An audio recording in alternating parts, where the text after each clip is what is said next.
Yo, what's up guys, welcome back to the channel. In today's video, I'm going to show you how to export Lendio reports to Excel. Now, exporting reports to Excel from Lendio lets you analyze your data a lot more deeply and also to customize it for your business needs. So I'm going to show you how to do it. First, log into your Lendio accounts. Of course, you're going to use your credentials for that, but once you're on your dashboard, navigate to the report section.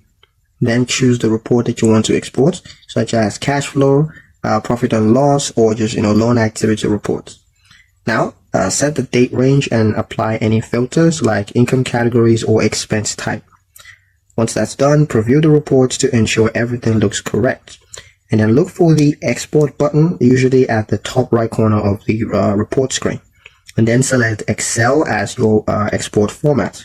The system will generate a file and either download it automatically or email it to your registered account. You can just open the file in Excel, where you can of course edit, chart, and analyze the data further. A quick tip is to save your exports in a dedicated folder by month or quarter, because this is going to help you to simplify tax season preparations. Now that's pretty much it for the video, guys. Hope you liked it. Hope you found the information here useful enough. If you did, like, share, and subscribe for more helpful tutorials. Thank you guys for watching, and I'll see you in the next one.